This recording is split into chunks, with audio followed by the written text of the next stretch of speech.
Let's get it cracking, everybody. Happy Sunday afternoon to everyone out there. Y'all see what the topic is. Y'all see what we talking about here. For whatever reason, Facebook's been a little jumpy the last couple of days when I'm doing these lives. I don't know why, but anyway, I hope everybody's having a good Sunday afternoon or Sunday morning, or you already had a good Sunday, depending on where in the world you are checking in from. We're going to get into this conversation relatively quickly, in a very short period of time. I hope everybody's, as I said, had a great weekend thus far. You already see what the topic is, so I'm going to just give everybody like 30 seconds, and we're going to get right into it. So if y'all, as y'all coming in, go ahead and shout yourself out in the comment section, and we're going to do what we need to do. For those of y'all who don't know me, my name is Dre Baldwin, also known as Dre All Day.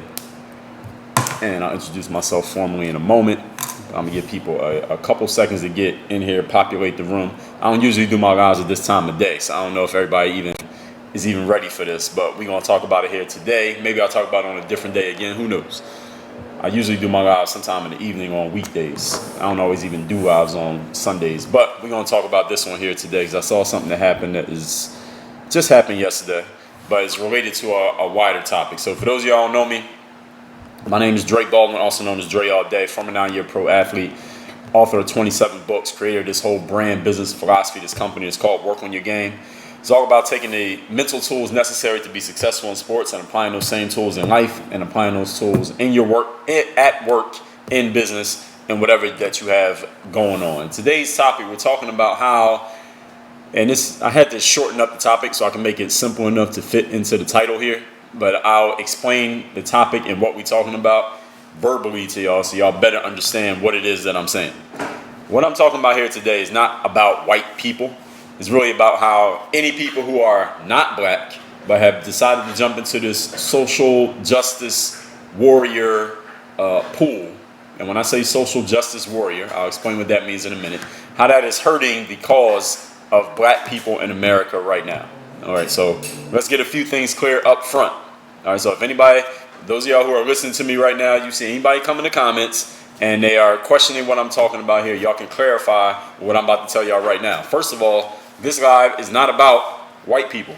It is not about people who are not black. This live is about black people. But what I'm going to be explaining is how the comments, mostly it's just comments because nobody's actually doing anything. The comments of people who are not black talking about this social justice situation that we got going on in America. And many of these comments are very woke. At least the comments that get amplified and applauded are very woke comments of how they're not actually helping black people at all. They're actually sending black people backwards. I'm going to explain exactly what I mean by this. So before I even go even deeper into this topic, one thing that I was thinking about, and I talked about this in a post that I just posted on Facebook and Instagram, was when this whole thing popped off, when the George Floyd thing happened in late May of 2020, I initially knew that I was going to say something about it. But then when more things happened, then you got athletes talking about things, and you got politicians talking about things, and you had all kinds of stuff going on in the streets. I wondered, sometimes I thought to myself, should I even keep talking about this stuff? Do I even need to keep talking about it? Is there anything new happening? Is there anything that I can add to this conversation that's actually going to bring any value to the conversation? And several times I was thinking to myself, you know what? Maybe I shouldn't even. Shout out to Brentwood, LA. I see you shouted yourself out there. And oh yeah, C Fry, shout out to you too. I meant to shout the people out in the comment section. So many times I've asked myself, should I even keep talking about these things? Am I bringing any value to the conversation here if I keep talking about this stuff? And then I always ask myself, because I always got to figure out, how do I bring it back to what I'm actually talking about? As I told you, I created this brand, this whole philosophy that's called Work on Your Game. And what is Work on Your Game about? It's all about, Coffee the Great was good. It's all about taking the mental tools that you need to be successful, whether that's as an athlete, business person, whatever, and showing people how you can use these tools in life. So does this relate to life? I think it does, because right now, if you live in America, you can't escape this conversation. This is the thing that's happening in the world. Everybody's talking about it. Even people who don't live in America are talking about it. If you watch sports, the athletes are talking about it. So even if you don't want to talk about it or care about it, if you watch sports, you have no choice but to see it because everybody's doing it. You're gonna hear about it whether you want to or not. So when it comes to me, being that my background is in sports and being that my philosophy has always been about how do these tools apply to life, it just makes sense that I discuss these topics because These are things that are going on in people's lives. People want to know, and people want to hear what. And if you follow somebody online, I don't care who it is and what you know them for, you want to know where they stand on these things. These are life things. Whether, again, they could be a ballet dancer, they could be an author, they could be a swimmer, a horseback rider. You just want to know where this person stands as a human being. So when it comes to these topics, that's the reason why I've continued to talk about these things, because people want to know, I think, first of all, where I stand as a human being, as a person that you, for whatever reason, you're following my material. And at the same time, does this relate to my topic? It absolutely does, because what I talk about here is not a sports thing. You know, I don't play basketball anymore, as a lot of you who watch me who don't even play sports, and you damn sure don't play basketball. But you're still following me because of a certain dynamic of what I'm bringing to the table, the way that I'm thinking about things, the way I articulate things, the way I talk about things, and whatever you have going on in your life. As I talk to people in my audience, whether that's in DMs, emails, live one-on-one calls that I've been doing, and everybody's from different backgrounds. These days, I would say maybe 20% of the people in my audience are actively playing basketball. The other 80% of people are not basketball players. We got entrepreneurs, we got business professionals, we got freelancers, we got people who are in transition, figuring out where they're going to go and what they're going to do. So all that being said means this whole philosophy here is not about sports. It's about how do you apply these mental tools to life. So that's why whenever I think about it, ask myself, should I even keep talking about the social justice stuff? This thing happened now this person's talking about this. Do I even need to get involved? Is it even worth my time and effort to focus on these things? The answer is absolutely yes. So that's why we are here today talking about this topic. Now, the reason why this particular topic is being discussed today is because yesterday, for those of you who do not follow sports, there's a college football started yesterday. So some college football seasons are not happening, but some of them are happening. So ESPN, obviously being a sports network, they are talking about college football. But before they do that, they got to discuss what's going on. Why? Because everybody's talking about it. They have no choice but to talk about it. The athletes that they cover are talking about it. They got black people who work there. They're talking about it. So, of course, they got to bring in the white people, and they got to talk about it too. And again, to be clear, this conversation today is not about white people. It's about black people and our response to non-black people. I just use white because that takes up less letters than to say non-black people. But how our response to these people and their social justice supermaning and superwomaning is not actually helping us. So anyway, this guy named Kirk Herbstreit, he works for ESPN. He is a college football analyst. As long as I've been watching ESPN, I've seen this dude. He looks pretty young. He doesn't look like he ages at all. He looks the same age every time I see him. Doesn't have any facial hair. And he was on yesterday, and there's a 2-minute clip. I was not watching ESPN, but this came up on my feed because y'all know this is the way it happens nowadays. Kirk Herbstreit spoke for 2 minutes. And what he was talking about was with the social justice and how he knows that he's white. Kirk Herbstreit as white as a picket fence. So he's talking about how he sees these things that are going on. He hears about it. And even though he's not black, he understands that, he has to listen and understand and how we had to do better. And about 1 minute into his 2-minute diatribe, he starts crying. So Kirk, this white guy, is on TV, football analyst. He's on TV crying about the sadness that apparently he feels over what happens to black people or what's been happening to black people. He didn't really articulate exactly what he was crying about, and I didn't expect him to. He was emotional. We give him space for that. But he goes on crying. And I go on social media today because I knew this thing was going to blow up because it was on ESPN. This guy's well known. He's been on there for damn near 20 years talking college football. So everybody knows who this guy is. And I've always liked his analysis. I wasn't mad at what he did yesterday. He chose to do what he wanted to do. All he's doing is talking. As they say, words can't hurt anybody. So as he says these things, I go on Twitter today and I look him up in the search, and I just want to see what people are saying about this because I know I'm not the only one who saw it. And I posted a tweet about it and said, I laughed. When I saw the 2-minute video, I'm gonna keep it real with y'all, I laughed. I'm like, all right, this guy's on TV crying over, he didn't exactly say what he was crying about, but it's about black people and social justice and the fight for change and all these vague statements that people have been making. He's crying. And I'm like, what is he crying about? What happened? I don't know. But anyway, that's just me. I go on social media and I'm looking to see what people are saying about this. And people who are prominent individuals, football players, TV analysts, politicians, whoever, anybody on the internet who has an audience, I'm looking at their responses, and they're all giving this guy a round of applause. This guy's basically being, you ever see when a sports team wins a championship and the players pick up the coach on the shoulders and they carry the coach around the field? That's what they were doing with Kirk Herbstreit today because of his 2-minute rant or speech where he's crying for, I don't know, I guess he's crying for the souls of black people in America. And I'm looking at this and I'm thinking to myself, man, like, am I the only person who is seeing something different here? Am I the only person who doesn't have a different perspective on what's happening here with Kirk Herbstreit and all these people, white people, non-black individuals who are making all these social justice statements? And I'm thinking to myself, this is not actually helping black people at all, even though black people are getting excited about this. So today I'm going to give you some, I guess we can call this a very counterintuitive perspective on what's going on, at least counterintuitive to what y'all see in the mainstream media, and we include social media in the mainstream media, why this is not actually helping black people. Okay, I was thinking about not even doing a live today, but then when I saw that, I said, you know what, this is exactly what I'm going to talk about. Somebody said it's called acting. Well, I don't think he's actually acting. I talked about this, I put an article out. I didn't even get my first point yet, y'all, but I put an article out. Those of you who are not on my email list, you don't get my articles, then please go to workonmygame.com, get on the email list, it's free. But I sent the article the other day about how NBA players are basically catching the Holy Ghost. Have any of you ever been to a black church? Any of you who's never been to a black church, let me explain to you what this means. When you go to a black church, you got the preachers giving a sermon, and they get all hyped up and excited. I'll give y'all a great example. Any of y'all ever heard Les Brown speak? Y'all know who Les Brown is? Y'all ever hear him speak? And how he gets all excited and he might be damn near sweating through his suit? Not nowadays because he's older, but that's the way that he talks. Or any of y'all ever seen Eric Thomas is a great example. And this is not a knock on E.T., not a knock on Les Brown, but these guys are like preachers. They're like black preachers from church, but they just happen to also have gone mainstream and that they have audiences of people who are not, and they're not talking about no religion. But this is where they come from. I mean, E.T.'s name is the hip hop preacher, right? He is a preacher. He got that is from church. So when you hear E.T. talking, any of you never been to a black church, you go watch some Eric Thomas videos.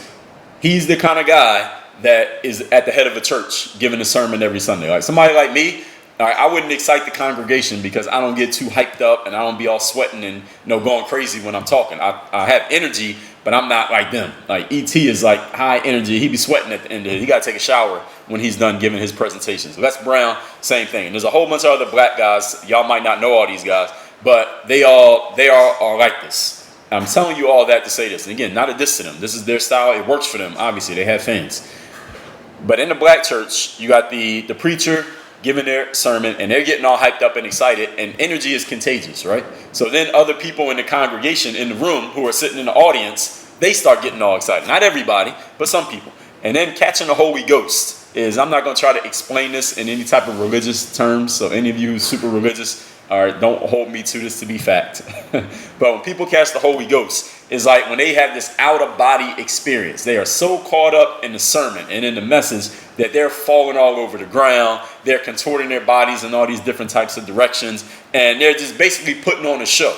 And it's not because they're acting. It's not like they're thinking to themselves, let me pretend to catch the Holy Ghost and put on a show for everybody else in the room. It's just they get so swept up in the energy of the environment that they start to just go harder and harder and harder on whatever the message happens to be. So I remember the other day, the Denver Nuggets had a game, and Jamal Murray, who's a guard for the Denver Nuggets, he was on fire. He had like 40, 50 points, 3 games in a row. At the end of the game, they won, and he was being interviewed, and they showed his sneakers. And y'all know ESPN is all in. For those of you who don't know, they're all in on this social justice, Black Lives Matter stuff. They are so far to the left. They're all the way over there, which is fine if that's what they want to do. It's their company. They zoom in on Jamal Murray's sneakers. He has on two sneakers. One shoe has a picture of George Floyd. The other one has a picture of Breonna Taylor. Fine. All right. I'm not even going to get into that. As Jamal Murray is talking after the game, they're not asking him about that. They're asking him about the game because he just won the game. He just had like 50 points. They're asking him, what is driving him to play so well in the games. And Jamal Murray is damn near crying. All right, he's almost in tears. This is right after the basketball game. And he's saying, he found a bigger reason to play. We need something bigger to play for. And as he's saying this, he didn't say exactly what the bigger thing was, but he was implying it. And then they zoomed in on his sneakers as he's talking, with the George Floyd on one shoe, Breonna Taylor on the other shoe. Now, I'm 98% sure that Jamal Murray does not know Breonna Taylor or George Floyd, never did, doesn't know anybody in their family. He's just an NBA player swept up in this whole hysteria of social justice, change, Black Lives Matter, etc. He's almost crying. Now, I'm looking at this thinking to myself, is he pretending? The answer is no, he's not pretending. He is just so swept up in the energy of what's going on right now, knowing that he's on TV, knowing that everybody's going to see his sneakers, George Floyd on one, Breonna Taylor on another, knowing how much energy he is going to create, how much energy he's going to get from his audience in the media for doing what he just did, playing well in the game, and then everybody seeing those shoes. He just got swept up in energy. He's catching the Holy Ghost. That's why he was about to cry after a basketball game, not because he scored 50 points in the game because his team won, but because of the energy of this whole thing that's going on. Kirk Herbstreit on ESPN, this picket fence white guy, crying in a 2-minute clip, talking about, he didn't say exactly what the hell he was talking about, but starting to cry was Kirk catching the Holy Ghost. All right, Kirk caught the Holy Ghost. Now, any of you who's never been to a black church, go on YouTube after this, watch me first, but then go on YouTube and look up Holy Ghost Black Church, and then you can see some videos and you'll understand what I mean when I say catching the Holy Ghost. People are not acting, they're not pretending, they are just swept up in energy. All that being said, let's get into the points that I actually want to make today, which I haven't even gotten into. Point number one, the topic once again is how these non-black social justice warriors and the statements that they are making are not actually helping black people. And I'm going to explain, and this is all about black people. This is not about white people. This is not about non-blacks. This is not about anyone but black folks. Okay? So this message is directed to everyone. So, because I want all of you to understand it, even if you're not black. But if you are black, I want you to listen to what the hell that I'm saying so you understand where I'm coming from and why when we see some white dude like Kirk Herbstreit or Max Kellerman or fucking Joe Biden or who's another woke white person that's been very outspoken? Alyssa Milano. Who else? Y'all know who they are. Y'all probably follow these people. I don't follow any of these individuals, but if y'all follow them, y'all know exactly who I'm talking about. And next time you hear them talk, you will understand through listening to what I'm about to tell you how what they are saying is not actually helping black people at all, even though they're being celebrated for what they're saying. Point number one. When these social justice warriors, all right, so I'm going to just use that phrase, okay? When I say that for the rest of this conversation, I mean people who are not black, who are making social justice statements, and whether it's anti-Trump, Black Lives Matter, we need change, we need to listen, we need to understand. Y'all know all the shit these people be saying. Some of y'all be saying this shit. That's what I mean when I say a social justice warrior, okay? When they speak and black people applaud them, they are alleviating the need for personal accountability. This is the number one point that I'm making here, and the reason why I, the person who created this brand called Work on Your Game, and even talking about this shit, is because my brand is not about politics. It is not about cops. It is not about race. It is not about even social issues, period. One of the main points in Work on Your Game, 4 principles: discipline, confidence, mental toughness, personal initiative, is personal accountability. You cannot be disciplined without personal accountability. You cannot be confident if you don't have personal accountability. What are you confident about? You haven't done anything. The only way you can build confidence is to have done something and know that you did it. You can't be mentally tough. I mean, one of the main tenets of mental toughness is you have to hold yourself accountable. That means when something goes wrong in your life, in your business, in your relationship, just something that you didn't expect to happen happens and it is adversely affecting you, if you do not have personal accountability, meaning you're not holding yourself accountable for the situation, even if it's not your fault, if you're not taking responsibility, then what can you do about it? You can't do anything about it. So personal accountability is one of the main things that allows a person, enables a person, gives you the opportunity, doesn't guarantee it, but gives you the opportunity to do something for yourself, is you have to hold yourself accountable. Meaning, I'll give you an example. Those of you who know my story, you have heard this. I'm not going to make it long. When I was in college, I was on a basketball team. I got recruited to play college basketball. The coach who recruited me got fired. A new coach came in. The new coach got rid of me. I was off the basketball team, even though I was better than players on the basketball team. Was it my fault? Not really. Was it unfair? Absolutely. Was the new coach coming in, did he get rid of me because I wasn't good? No, he got rid of me because he wanted to do his own thing for his own system. Now, did that affect me? Absolutely it did. Now, what could I have done in that situation? If I was one of the Black Lives Matter protesters or social justice warriors out here right now, what would I have done?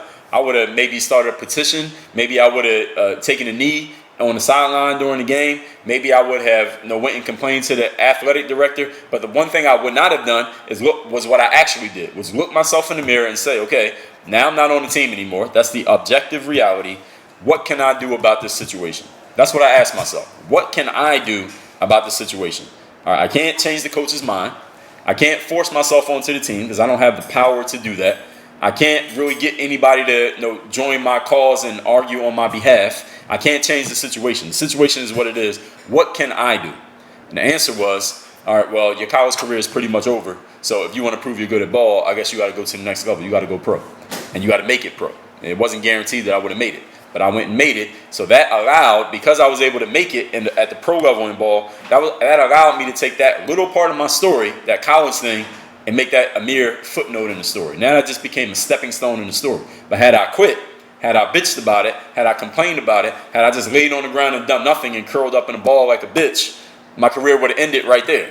And many of you probably wouldn't even be following me because the story wouldn't be so spectacular, right? It wouldn't be so interesting. Like, all right, he got cut from the team and that was the end of his career. All right, that's not interesting. Who cares about that? But the fact that I took it to the next level made it a story. It wasn't a story before that. I would have been a statistic. I got a whole section in this book talking about stories and statistics. The statistics are the people to whom bad shit happens, and that's all that happens. It ends right there. Some bad shit happens and it's over. And guess what? Actually, let me finish the story. The stories are the people to whom bad shit also happens, but then they step on top of the bad shit, use it as a stepping stone, and they level themselves up. Those are the people who get to tell their stories. See, I just told you my story in 90 seconds. That's because I went through some shit, just like you have, and then I stepped on top of it. I used it as a stepping stone, and I went up to the next level. This is what personal accountability is. You go through some shit. It was not your fault. You did not cause it. You are not the reason for it. If this was to go to court, you would be found not guilty. It is not your fault. However, it is affecting your life, and if you don't do anything about it, even though it's not your fault, your story will end right there, and you will be a statistic, another victim of society and victim of circumstance. You got a choice as to which one you're going to be. In life, you have to choose. Are you going to be a statistic to whom the shit happens and is over for you, or are you going to be a story? Some shit happens, you keep going, you make a better outcome out of it, and then you can tell everybody how it happened. What does all this have to do with my first point? When these social justice warriors, non-blacks, come out with these statements in support of change, whatever you want to call it, and black people are applauding this, and they're like, yeah, Kirk Hurd. I saw Donovan McNabb. Those of y'all know him. He used to be NFL quarterback for the Eagles, Philadelphia Eagles, my hometown team. I live in Miami. I'm from Philly. When they celebrate this, it is more reason for black people to feel, oh, our situation, whatever the situation is, whatever you want to call that, is not our fault. It's because of white people. Oh, it's because of the government. It's because of slavery. It's because of oppression. It's because of the system. See, every time a white person comes out and says that, because see, it's one thing if a black person comes out and says, well, I'm saying if I'm black, if I come out and say, you know what, the reason black people are behind in the world right now is because of slavery, oppression, the system, Donald Trump, racism. If I come out and say that, there are people who would agree with me, but it's like, all right, you're black. Of course you're going to say it. I mean, you're talking about yourself. You're blaming the outside for your situation. Somebody could easily blow that off, right? But when a white person comes out and says it, they're the person who's supposedly, allegedly responsible for this. So if a white person comes out and says, the reason black people are behind is because I'm white and I have privilege. Because I'm white and I ain't got to deal with racism. Because I'm white and I don't have to put my hands at 10 and 2 on the steering wheel when I get pulled over. I'm white and Donald Trump's presidency is not messing up my life. I'm white and the systemic oppression is not holding me back. When a white person comes out and says that, a black person is like, yes, thank you for saying that. Not all black people, but a black person is saying, yes, thank you for saying that. You are proving that it's not my responsibility to do something to up my situation. I'm black. Thank you, Mr. White person. It's not my responsibility anymore. I don't need to hold myself accountable. I'm not the reason why I'm at where I'm at in life. It's because of you and your fellow white people. That's the reason why I'm back here. Thank you for saying that. Now, you know what? I'm going to join you, Mr. White Man, Mr. Kirk Herbstreit, and I'm going to lock arms with you, and we're going to go tell the world that they need to start doing stuff. They need to change for us. This is the biggest problem that I have with the social justice warriors, again, the non-black folks making these statements, because it alleviates black people of personal responsibility and personal accountability for our situations. This gives black people more reasons to not do anything to help themselves. And we, along with them, we're lionizing people who are not even doing that much for our community. I talked about this already last week in a live. Okay, are we forcing the weak links to get better, or are we making excuses for the weak links being weak links? And this is a different way of going about it. Everyone here who's ever played a team sport or been anything involved in a team, you have probably heard the saying that a chain is only as strong as its weakest link, or a team is only as good as its weakest link. Does everybody agree with that? Does anybody disagree with that? Does anybody who disagrees with that statement, let me know. That a chain is only as strong as its weakest link. Babe, can you give me that bottle of water? I left it over there. Weakest links in any group. I don't care if it's a race, if it's a community, like a family, a team sport, anything. The weakest links bring down the level of the group, right? Everybody here is familiar with the law of association. You become the average of the people you spend the most time with. Whoever is around in your community, in your group, on your team, they are either bringing the average up or they're bringing the average down. In the black community, the people who are the weakest links, the lowest levels of the community, people who are not doing anything to get better, they are not bringing the community up. They're actually bringing the community down actively through their actions and their lack of actions. They are lowering the average of the group. Everybody agrees with that, right? Everyone agree with that? Any sport, any race, any religion, this applies to any group. But we're talking about black people here, okay? If this is true, and ask the question, how do we bring the average of the group up? The only way we bring the average of the group up is we look at the weak links in the group, and we got two options. We can either A, kick them out of the group, or B, force them to get better. It's only two things we can do. That's the only way the average comes up. We either kick them out of the group, or we force them to get better. If you're on a team, I remember Kobe Bryant, rest in peace to Kobe. When the LA Lakers, so Kobe was on teams with Shaq. Shaq leaves. Kobe's on the Lakers, quote unquote, by himself. The Lakers go to the NBA Finals 2008. Kobe won MVP of the league that year. They lose in the finals to the Boston Celtics. What does Kobe say in the offseason? He says, I realized I was being too nice to these guys. I was being too friendly with these guys. I was trying to offer them encouragement and support and telling them that they can do it, talking about his own teammates. He said, what I need to do instead is I need to go approach this the way like Michael Jordan would approach it. And what Mike would say was, yo, you need to get your ass in gear. You need to get tougher. I'm not going to be nice to you. I'm not going to pat you on the back. I'm going to tell you to get up, and you need to be tough, and you need to be better, because that's the only way we're going to win the championship. Kobe said that's how his mentality changed from 2008 to 2009. And those of you who know basketball, if you don't, I'll tell you, in 2009, the Lakers won the championship. In 2010, they won the championship again. Kobe said, this is after winning those titles, he said, the change in my mentality was stop supporting the weak links and telling them that they're okay for being weak links, metaphorically speaking. That's not exactly what he said, but y'all, I'm paraphrasing. And I started forcing them to improve. I'm either going to force you to improve, or I'm going to ride you off of the team. You're either going to get better, or you got to get off my club, because you're in the way of me, Kobe, winning the championship. That is how you raise the level of a group. In the black community, we do have weak links. I think everyone can agree. Every community has weak links. All right, just by sheer number, somebody's going to be the weak link in any group. All right, by comparison, relatively speaking. In our community, when the weak links are bringing the community down, these are the people committing crimes, people who are not getting better, the people who are being subsidized by the government but don't have any skills. They're not contributing any human capital. They are not making the community better in any way, shape, or form. What are we doing with them right now? Right now, these days, what are we doing? Are we either A, are we kicking them out? No, I don't see anybody getting kicked out of the community. And I guess they're always going to be black, so I guess we can't kick them out. The other thing that we can do is we can force them to get better. So what does this have to do with the social justice warriors? When the social justice warriors come out and say, oh, well, the reason why some black people are not getting better and not raising the level of the group and not bringing up the average, not helping with the law of association, the reason why they're not getting better is not because they need to work on their fucking games. They could say that, but if they said that, they'd be labeled racist, right? But so what do they do say? They say, oh, it's because of the system. It's because of the president. It's because of oppression. It's because of white privilege. It's because of, what's the other things they're saying? It's because we need change. And this gives black people, the people at the bottom of the totem pole and their supporters, some people at the middle and some people at the top, an excuse to say, oh, that's the reason why people ain't getting better. That's the reason why we got weak links in the chain, is because of all these things outside of our community. These are the reasons why the people on the inside ain't shit, is because of all these things happening on the outside. And this is the reason why our community gets weaker every time we applaud one of these white people from a fucking suburb with a picket fence around their house telling us how they need to change in order for us to get better. All right, that is bullshit. This is the reason why we can't get better.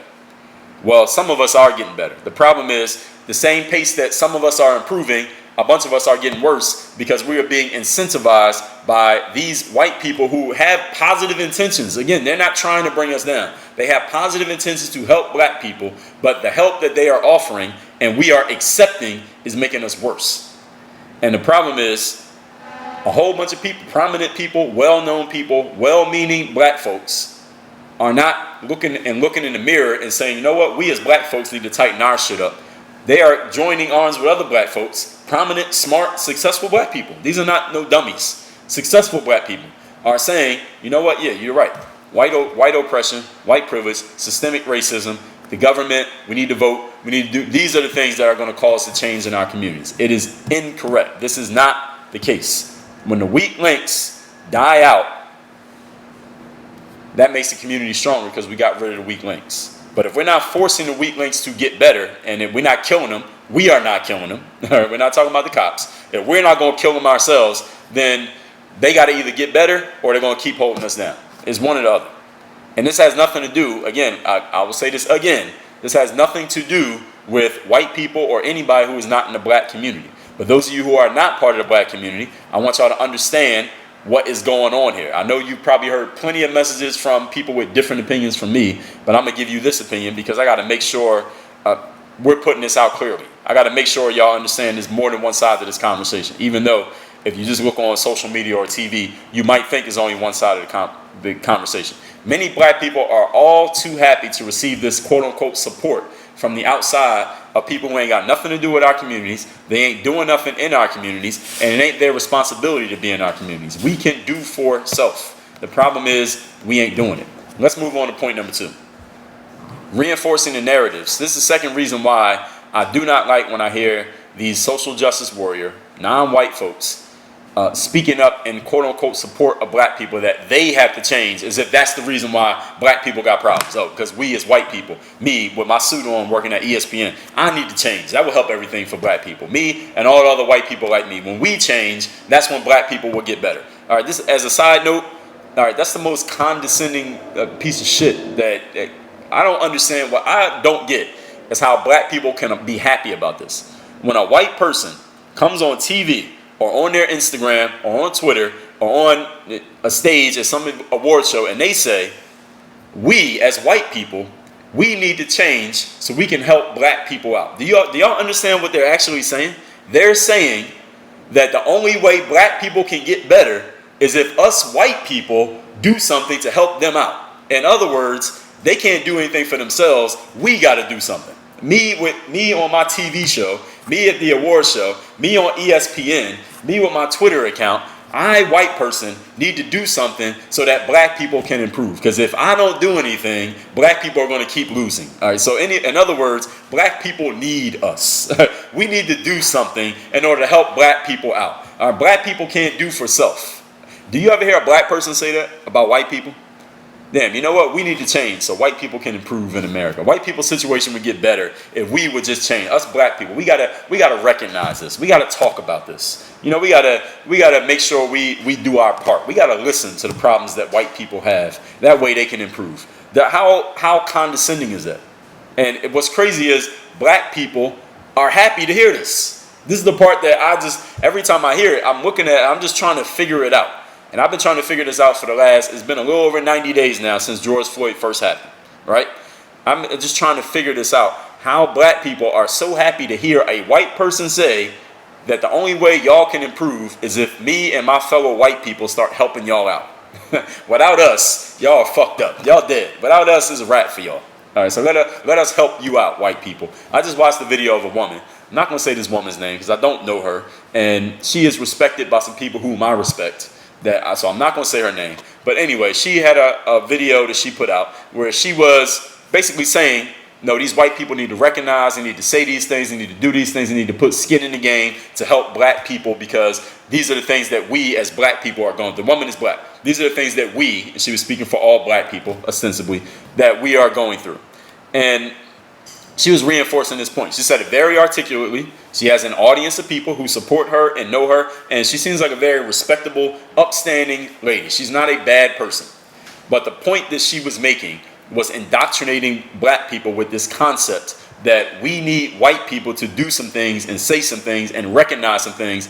Otherwise, we can't go where we need to go. I don't hear any black person saying what I'm talking about. Actually, I do hear a few, but not too many, saying, look, the reason why black people are having a bad time or not where we want to be, wherever that happens to be, is because we ain't taking care of our own shit. We're not holding each other accountable. We're not pulling ourselves up by the bootstrap, and we are not kicking the weak links off the team. I don't hear anybody saying that.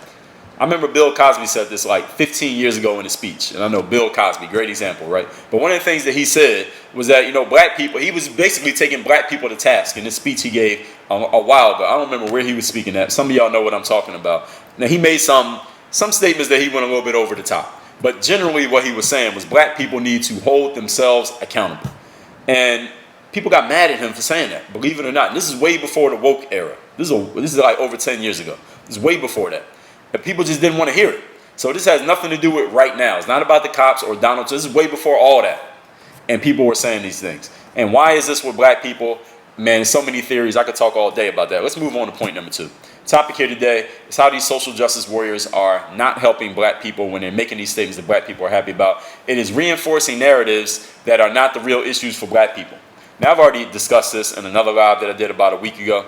Every time there's some non-black person who's prominent, let's say they got a blue check person on social media, they repeat some social justice talking point. It gives black people who have bought into this social justice conversation more reasons to believe that they have the right idea.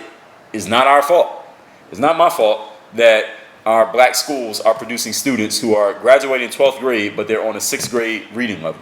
It's not our fault that black students are not academically equipped to go to college and succeed. So, we got to blame the white people. It's because of the education system. We got to give more money to the whoever is supposed to fix things for us. It's not our fault. It's the fault of the system. It's the fault of oppression. It dates back to racism and slavery. That's the reason why black people can't succeed today, because of slavery from the 1860s. That's the reason why I can't succeed today, because slavery back in the day. They are reinforcing these talking points. White people got to do better. All right, black people are failing. You know why? Because white people need to do better. This white guy on ESPN, he needs to recognize our problems. The more of them that recognize our problems, the more we will solve our own issues for ourselves. I just don't understand this. But it reinforces these talking points. When they understand us and see, quote unquote, here's the key phrase that keeps being said over and over again: what's going on? These white people need to recognize what's going on. Black people say to me sometimes, Dre, if you don't recognize what's going on, you must be blind. If you don't recognize what's going on, something is wrong with you. What's going on? Just so I'm on the record, ladies and gentlemen, I want to make sure I'm being 1,000% clear so everybody knows where I stand on this. Slavery did happen, but slavery is not the reason that black people are struggling in the 21st century. Any black person who is struggling right now, you feel like you're struggling, it ain't because of slavery. Okay, that is not the reason that you are struggling. Slavery did occur, but that's not the reason why you are where you are right now in America. Black people, for those of you who don't know, just a little bit of history here. I'm not a historian. I'm going to give you a little bit. After slavery, in 100 years after slavery, before the Civil Rights Movement, before Martin Luther King and all that, black people were doing better. They were improving. We had 2-family households. Black people were owning things. Black people were starting businesses. Black people were moving out of poverty and raising themselves up. This is while Jim Crow, while racism, while oppression, the things that black people complain about now, when they were really happening, black people were still improving in this time period. But what happened?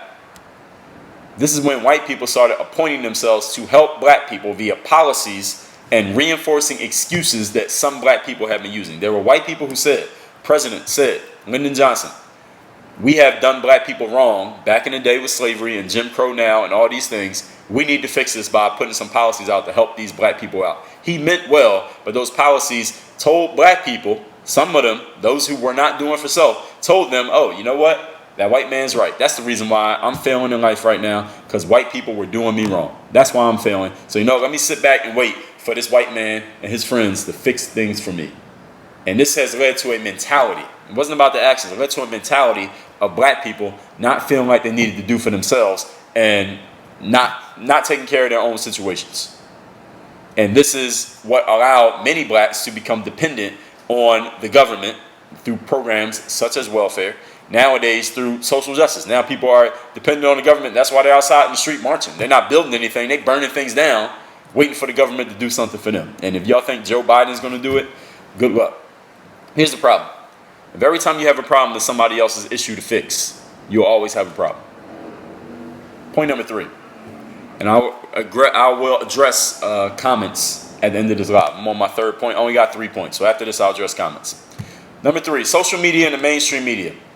These social justice warriors, they're all on the same team, which is fine. They all are on the same page. So when y'all hear social justice warriors, some of them in the comments, maybe right here, I don't know, I'll read them. So on Twitter, Instagrams, TV, CNN, all these people, they're all on the same team. ESPN, NBA, NFL, all on the same team. They all got on the same page with the same talking points, and that's all good. All right, they all got their opinions, and that's fine. They happen to be the same opinion, fine. I got questions, but they can feel however they want to feel. When you live in a bubble and never hear anything else, you hear enough of the same message for long enough from so many different people, you are going to eventually believe that what you are hearing is not an opinion but a fact. This must be true because everywhere I go, every person I listen to, they're all saying the same thing. They're all repeating the same thing. This guy's black and an athlete. This person's white and don't play sports. This person's black in politics. This person's white in, I don't know, in the hood, whatever, they're influencer. They're all saying the same thing. I've gotten all these different messages from all these different people. There's so much variety in the different sources of information, but they all saying the same thing. It must be true. This must be what is actually happening. And I talked about this a couple lives ago. When you know you are living in a bubble, when you keep getting the same opinions over and over again, you start to believe that they are facts. And when you think you had the facts on your side, guess what you don't want to hear? Anything that goes against those facts, because you know they're fact. When you know something is a fact, you don't need to hear anything else. You know it's true.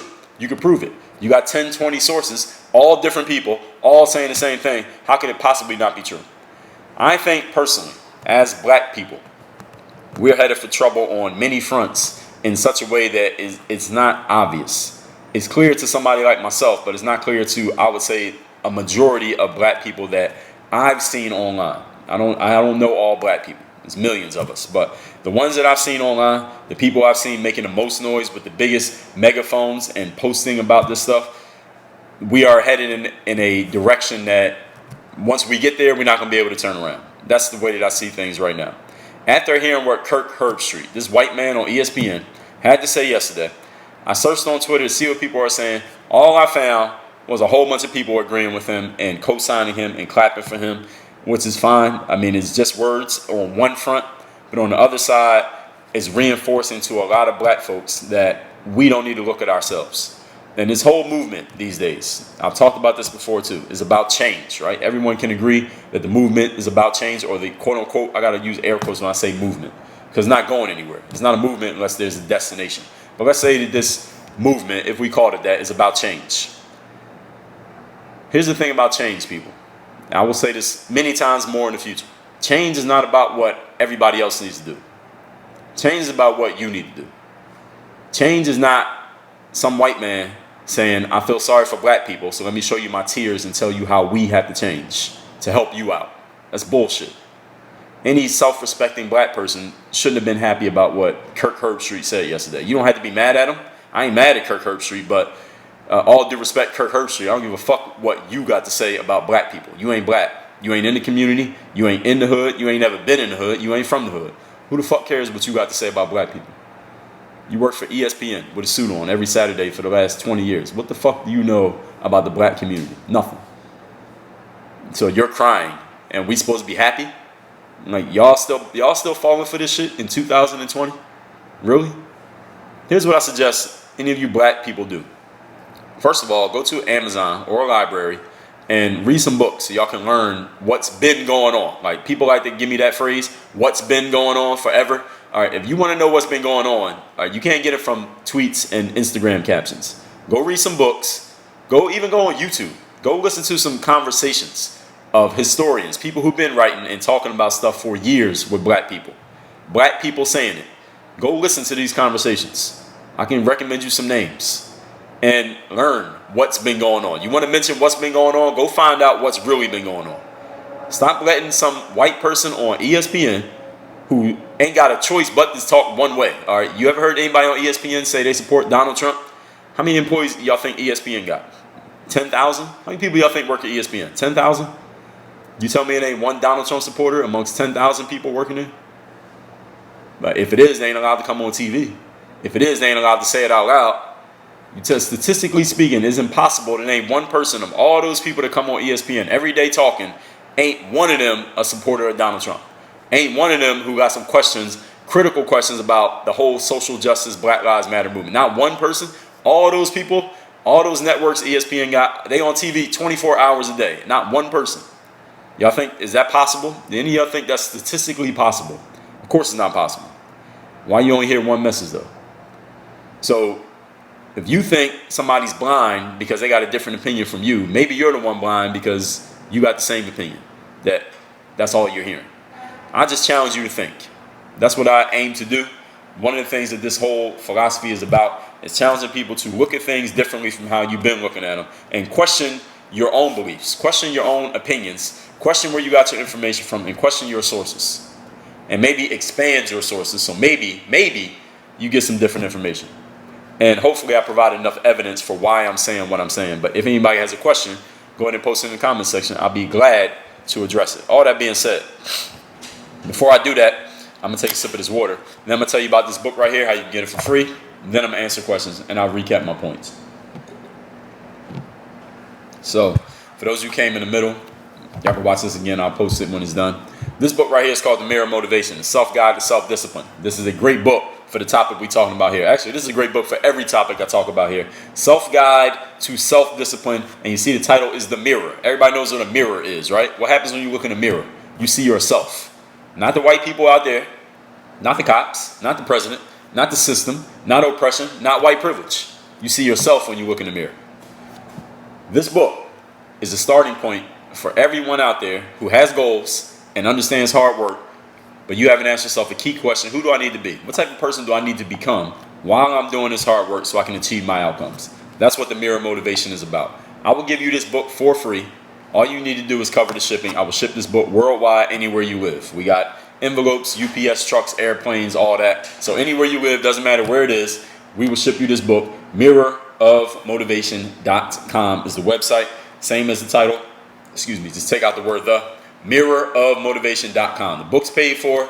You cover the shipping. Mirrorofmotivation.com. We got other books there that we'll give you an option to get as well at the same time as you claim your free copy of this. Mirrorofmotivation.com. I'm going to recap my points and I'm going to take questions. I see we got some comments here.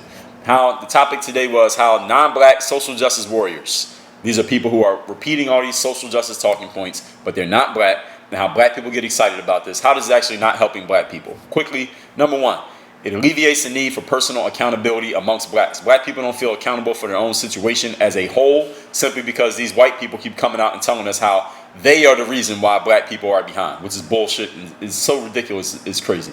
Number two, it reinforces narratives that are not the real issue for blacks. All right, the real issue for blacks is not the cops, it's not the president, it's not the system, it is not oppression, it is not white privilege. None of those is the real issue for black people. The real issue for black people is not looking at black people. That's the issue. And number three, social media, mainstream media, social justice warriors, they're all on the same team, all saying the same things, and that's fine. I'm good with that. The issue is black people who live in that bubble and never hear anything other than those messages are going to start to believe that what you're hearing are facts when all you're hearing is a bunch of different opinions. All you're hearing is a bunch of the same opinions from different people. It does not make it a fact. If 100 people in the room got the same opinion, it still doesn't make it a fact. It just means a bunch of people got the same opinion. Doesn't necessarily mean that they're wrong. An opinion can't be wrong anyway. It just means you are in a bubble because every opinion you hear is exactly the same. If you're not hearing different opinions, conflicting opinions on the same subject, you are in a bubble. And you can choose to step out of a bubble anytime that you want. So I'm addressing the questions right now, or the comments. Let's see what we got in the comment section. If you got something to say, go ahead and say it. Young Portia says, acting. Yeah, well, I address that. J. Semper, what's going on? Coffee the Great, said Pastor. Adrian Monroy, what's going on? Coffee said, all this energy is making me cry. Yeah, that's what's happening. Scavy Var, I appreciate you. Doshi said, you need to change for us. Yeah, well, that's the exact point that I'm making, is people talking about change, but the people talking about change want everybody else to change, but they're not doing anything. Change is not about what other people need to do. So we are in the matrix. Well, you can get out there. If you know you're in the matrix, you're not in the matrix. See, that's the thing about the matrix. So young Portia, you're not in the matrix because you know you're in the matrix. When you know you're in it, you're not in it. It's the people who don't know that are in it. George said, can't those white people help black people improve?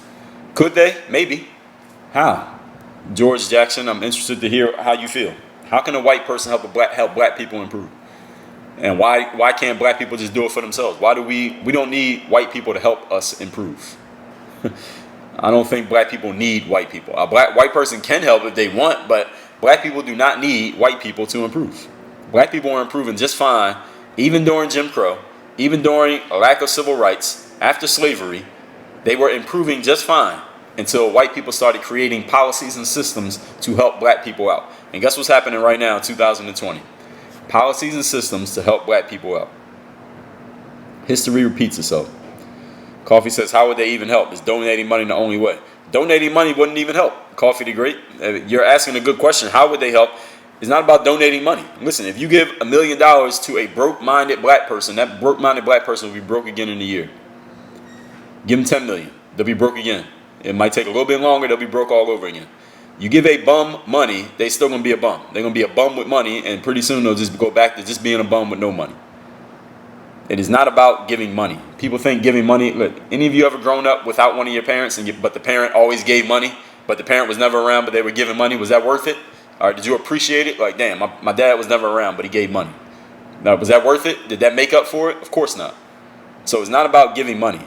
Companies are giving money as if that alleviates the situation. It doesn't alleviate the situation. That's not even the solution. Black people don't need money. Black people need human capital, skills, knowledge, how-to, expertise. Each one teach one. Develop a skill, teach somebody else a skill. So now you got 2 people with skill. Now teach more people. That's what black people need. It's not money. Young Porsche said there are black people that saw this. Hopefully. Hopefully there are. I don't know who everybody is. All y'all don't even got your own pictures on your AV, so I don't know who you are. Somebody said Blueface. George Jackson says there's a permanence of racism because of slavery. I disagree, George. I disagree with anything that black or white person or any other race is saying, oh, well, things are happening now because of slavery back in the day. I disagree. That is an excuse that black people have been using for too long. As long as I've been alive, black people have been using slavery as an excuse. It's an excuse for a lack of personal accountability. Not to say that it didn't happen, but it's an excuse. Coffee says, do I still watch the NBA? Yes, I still watch the NBA because I love watching basketball, even though they're pushing politics. It's not even that they're pushing politics. They're pushing their social justice message, which they are allowed to do. It's their platform. If they want to talk about it, they can talk about it. If they want to kneel, they can kneel. As long as the whistle blows and you actually play a basketball game, I'll watch. Now, if they're not going to play a game and they're just going to talk about social justice, then I probably won't watch that. But as long as the game is going to occur, I'm all right. You can have the Black Lives Matter on the court and whatever they got on the T-shirt. And if y'all want to do that, go ahead. Just play the basketball game. That's all I'm watching. I want to see the game. All right. As long as y'all don't lie to me and don't bait and switch and tell me you're going to play a game and don't play. But if you want to wear a Black Lives Matter T-shirt, fine. Young Porsche said, 1705. Young Porsche, how old are you? You talking about 1705. You would have to be 215 years old. You talking about something that happened in 1705. And I've already multiple times in my lives acknowledged, did things happen to black people? Of course. Yes. Were there calamities? Were there bad things? Was there racism? Yes. Racism still exists now. This is true. Is there a cop out there who's done something bad to a black person in 2020? Probably, yes. Are there something we seen on video? We're going to find out when they go to court. I said I've maintained that from the very beginning. When we go to court, we're going to get the facts and we're going to see what the court rules. I maintained that from the very beginning. So you pointing out some shit from 1705 has no bearing on what I'm talking about here today. George says, do I think the problem is a combination of white privilege and a lack of accountability by black folks is the reason some black folks are behind? No. Why are you framing my question in such a way that I have to pick between your choices? I know that might work with certain people. That doesn't work here. The problem for black people is I just spent the last hour explaining it, George. Where have you been? Now, if you left this comment, that means you must have been listening. Hopefully you were listening. I just spent the last hour explaining it. And I did a whole live last week. It's on my Instagram profile. Just go to the IGTV page. I said the biggest problems facing black people right now. And I spent an hour talking about it. So, George, if you want that question answered, I give you full context in that live. So my answer to your question is go watch that live where I explained it. And white privilege ain't got nothing to do with it. And I also, George, just for good measure, I did a whole masterclass on how black people should deal with what we call white privilege. I did a whole masterclass on that as well. So everything you mentioned there, I've already discussed for at least 30 minutes in detail. Young Porsche says, think of what you have, not what you don't have. Facts. Darby says, why do we glorify those that represent demoralized behavior as opposed to people like you who take action in their lives? Is not just in the black community, i.e. female ass models normalizing porn. All right, so there's a lot there. Let's unpack that. Let's unpack this comment here that Darby made. So, demoralized behavior. All right, let's just talk first of all, in the black community, demoralized behavior, let's just say somebody who committed a crime. So, Candace Owens put out a video shortly after George Floyd's death where she was trashing George Floyd. She trashed him. I thought it was kind of abrasive the way that she did it because George Floyd's dead. Now, if George Floyd was alive and she was trashing him, I would say it's fair game. He was dead. So the way that she trashed him, I thought was she could have used a little bit more compassion in the way that she said it. I think she had the right idea, and the point that she was trying to make was he has committed crimes. He's been in jail. He is one of the lower members of our society. Why are people acting like he's some kind of hero? Do I believe George Floyd was a hero? No. Do I believe what happened to George Floyd looked bad on camera? Yes. Now, have I passed judgment on the cops or Floyd just yet? No, because they haven't gone to court. And the way it works in America is you get to go to court. Even if you look horribly guilty, in America, you get to go to court and you get to speak your piece. So I'm not passing judgment on the cops, nor am I passing judgment on George Floyd. Now, we can look at his record and we can see what it was. Since he's already passed away, he's not here anymore, it ain't really a need to trash him because, I mean, what do you get for that? He's passed away. Now, as far as people making him a hero, I wouldn't say people have made him a hero. I think George Floyd and Jacob Blake and Breonna Taylor and all these people who have passed this year from either a cop or a white person, period, even going back to Trayvon, they're being used as symbols. And now some people may call that a hero. I wouldn't say they made it. I would say they made him a symbol. So Trayvon Martin wasn't doing anything wrong. And as far as I know, he didn't have a police record. He was only like he was a teenager. He was a kid. He hadn't had a chance to fuck up yet or to even do anything productive yet. He was just a kid and he was a victim of that circumstance. And the guy got off, that was ridiculous. That's where Black Lives Matter started, off of that. Now, the Michael Brown situation in Ferguson was a little bit different. The story got told one way, but the actual facts were different. And y'all can look that up. If anybody doesn't know, I can let you know. The Breonna Taylor situation, this is another one that, again, the mainstream was making it look one way, but the facts of the situation were a little bit different. And those facts are out there if you want to get out of the bubble and actually go read those documents. The George Floyd situation. Well, with George Floyd, we don't know yet. Did George Floyd pass away because he was high and drunk and had too many stimulants in his system, intoxications in his system? Or did he die because the cop was choking him with his knee? I don't think the cop was choking him with the knee because George Floyd was still talking while the knee was on the neck. Now, again, that is not defending the cops. So anyone take this out of context, I'm not defending the cops. What I am saying is it did look bad. When I first saw the video, I said, that looks crazy. Why is he kneeling on dude's neck and dude saying he can't breathe? That didn't look good. But when I was able to see more context and read more about it from different sources, Pay attention. I thought, all right, well, somebody made a good point. If you actually feel the back of your neck, it doesn't block off any wind. All the wind comes from this side. So with the knee on the neck, doesn't actually stop you from breathing. This is a factual truth. Any of you put your hand back here, you can see it. But at the same time, it still looked terrible. And he was saying he can't breathe. And the people who were standing there watching and talking to the cops while it was happening, they didn't have time to do all that logical thinking that I've had for the last 90 days. So I get it, how they were responding the way that they responded. However, George Floyd also had some intoxicants in his system, which may have led to his death. So did he die because of that, or did he die because of the cop, or was it a combination of both? We will see when all the facts come out in court. That's what I'm waiting for. So I do not have a judgment on that. And I know this is a long answer to your question, Darby, here. As far as glorifying them, I understand the verbiage that you're using there, glorifying them. I get it, how some people can see it that way. I think for black folks, they're using it as a symbol to reflect the exact things that I'm talking about here, which is blaming white this, privilege, oppression, racism, slavery on, blaming those things on what's happening to black people. So since it happened to George Floyd is being used as a symbol to represent these things: racism, oppression, systemic, white people, Trump, whatever. So it's just a symbol. George Floyd just happens to be the symbol. If George Floyd had been an upstanding member of the community and he died the exact same way, the same thing happened. Drugs in the system, let's say he didn't have a police record, and the same thing happened, people would have been using that guy. So it's not really about that necessarily. However, I will say that all these people who have been victims, aside from Trayvon Martin, the Mike Brown situation in Ferguson, he was reaching in the car trying to take the officer's gun, and then he got shot. Like, that's crazy. I don't think anybody who's listening to me right now would have reached in a cop's car trying to grab the gun. Like, what do you? And you ain't got no gun? Are you asking to get shot? That's what happened. And Barack Obama commissioned a report that led to that fact being discovered. So any of you who wants to question that, again, Barack Obama found those facts.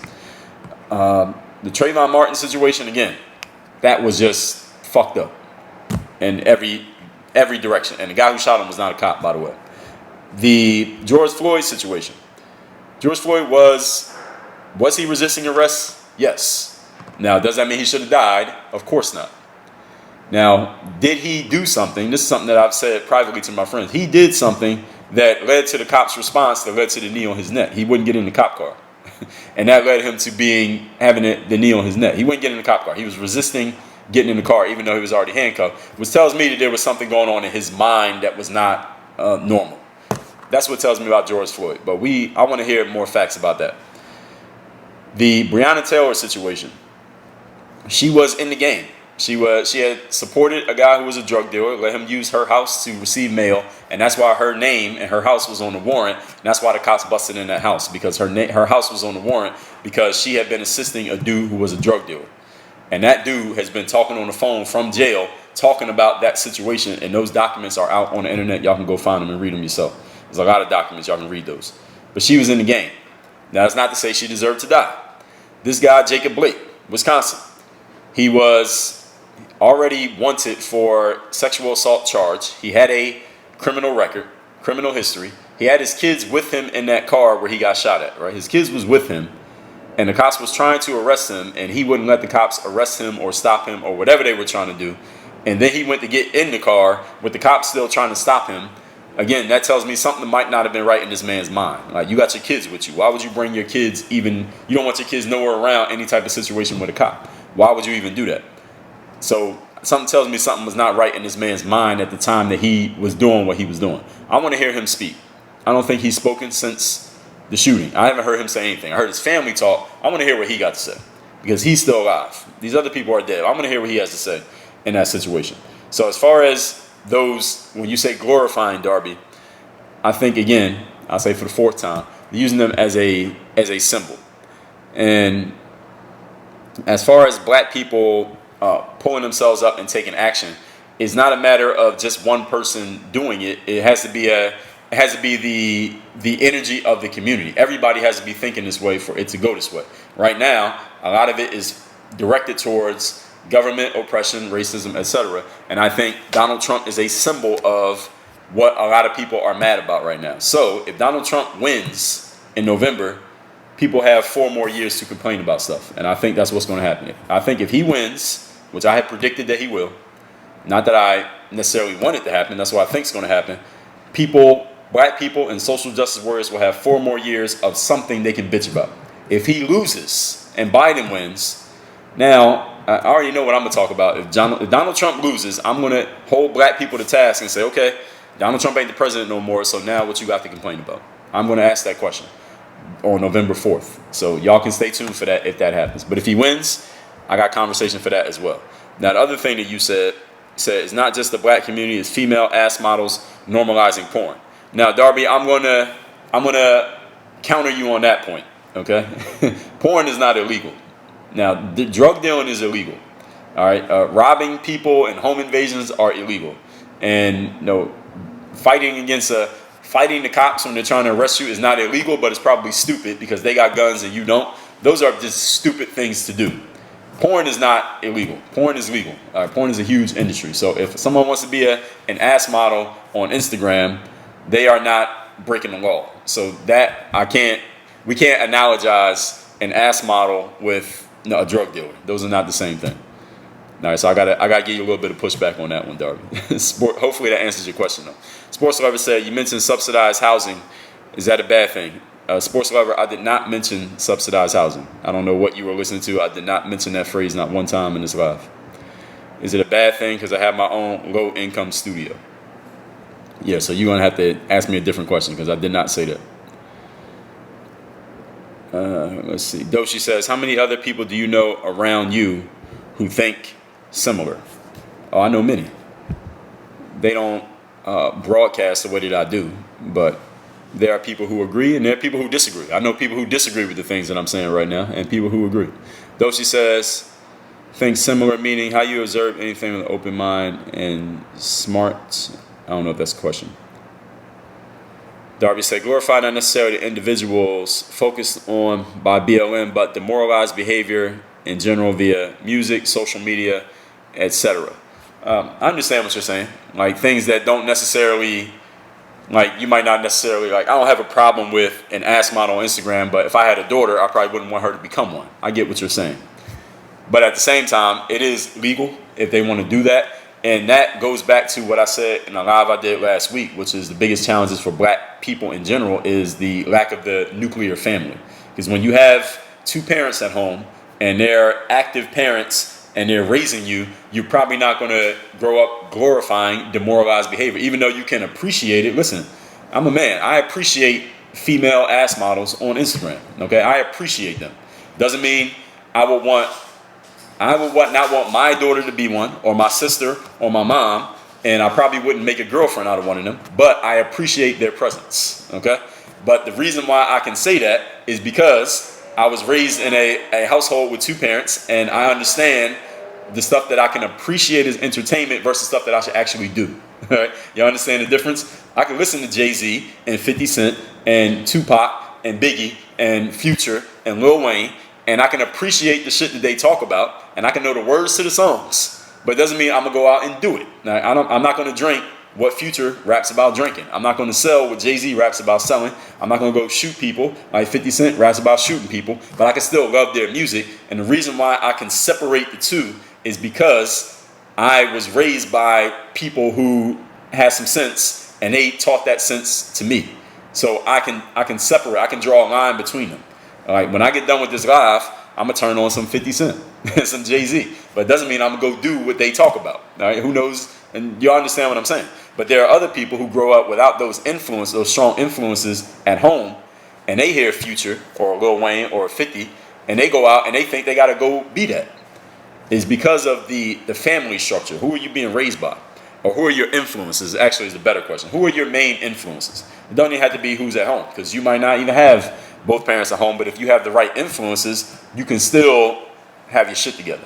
If you got the wrong influences, you won't have your shit together. That's just the way that it works. And usually, on a basic level, the strongest influences are the people that are in the house that you live in every day.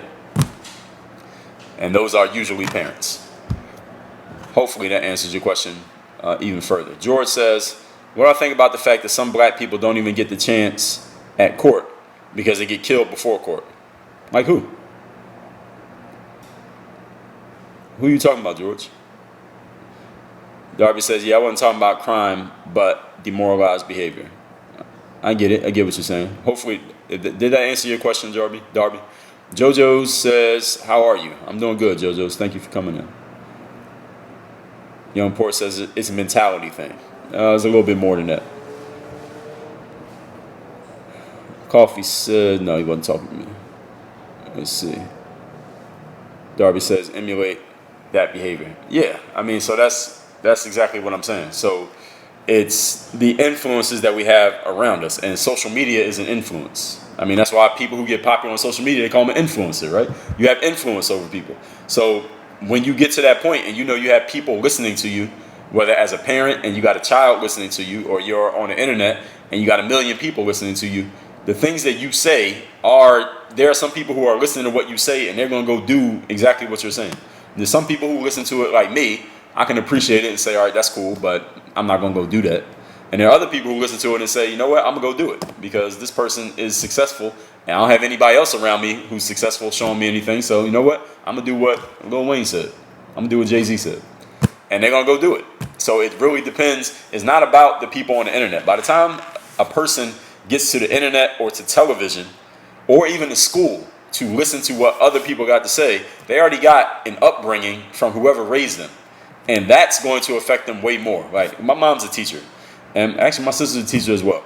And everybody I know who's a teacher, I know a lot of teachers, as a matter of fact, a lot of my friends as well, they say it's the upbringing at home, is what the students are getting at home that affects what kind of students they are. So when you want to know why somebody's a great student and somebody's a poor student, it's not because one of them is smart and one of them is stupid. It's because the good students have a solid home environment where they're being taught common sense, and they're getting taught home training by whoever is raising them, mom, grandma, dad, whatever. Whereas the students who come to school and they can't do the right things is because they're not getting the right kind of environment at home. So it starts at home. It starts with the families. And this is what I said last week in the live. The biggest challenge is facing black people. All right, I'll take 1 or 2 more questions if anybody got one, and then we'll wrap this up. mirrorofmotivation.com, once again, is where you get this book. The book is covered. It's already free. All you do is pay for the shipping, mirrorofmotivation.com.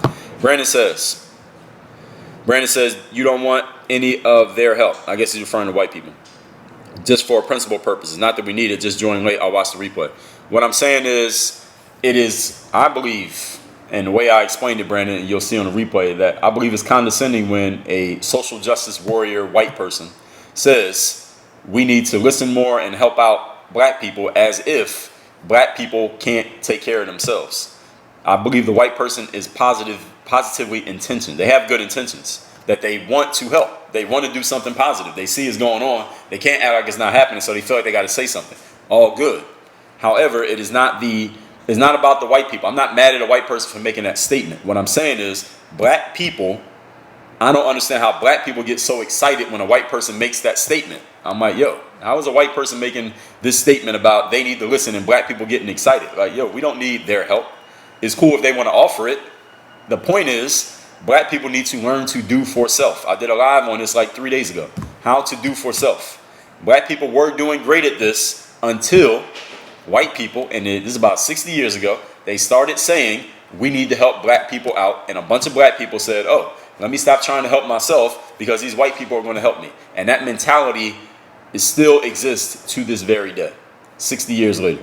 And I'm not 60 years old. All right, so I read about that. Now, I wasn't there, but I read about it. So hopefully that answers your question. Young Port says, when are we going to play that one-on-one? I don't know who you're talking to, but you can't be talking to me because I ain't playing nobody one-on-one.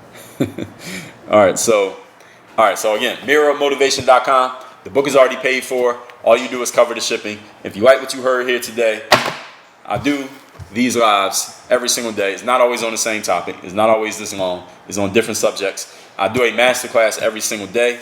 Y'all can join that masterclass at Apple Podcasts, Spotify, SoundCloud, what's the other one? Stitcher, Google Play. Y'all know where to find podcasts. I do a live not a live, but a masterclass every day on those platforms. So go find me. It's called Work. Excuse me. It's called Work on Your Game. Y'all can get that on any one of those platforms every single day. And we are working on some brand new offerings, a brand new system where we streamline everything that we got, so everyone knows exactly where to start, where you're going to go, and where it ends. We're working on that right now. If I have not talked to you one-on-one for my live calls, go to woyfg.com. You can sign up for a free live one-on-one call with me. I'm going to ask the questions. I'm going to interview you, basically. Find out what your needs are, what your challenges are, how I can best help you moving forward. And again, that's completely free of charge, woyfg.com. Everybody, I've done enough talking here. I still got recording to do today. So everybody have a great Sunday. Work on your game. We will be live again tomorrow. We don't know what the topic's going to be. Just stay tuned. Just watch my story. We got it. We out of here. Dre all day.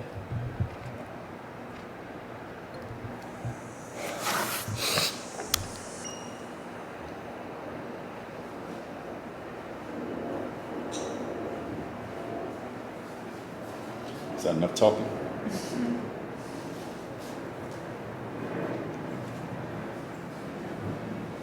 Now you're back.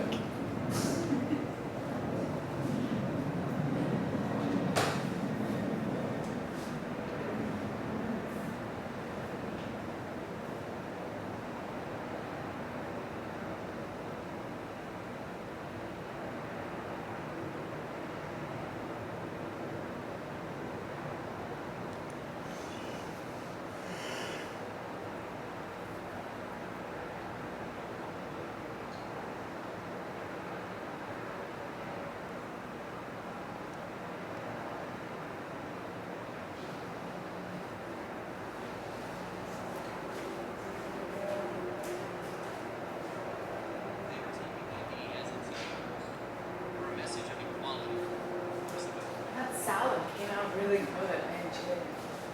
Good.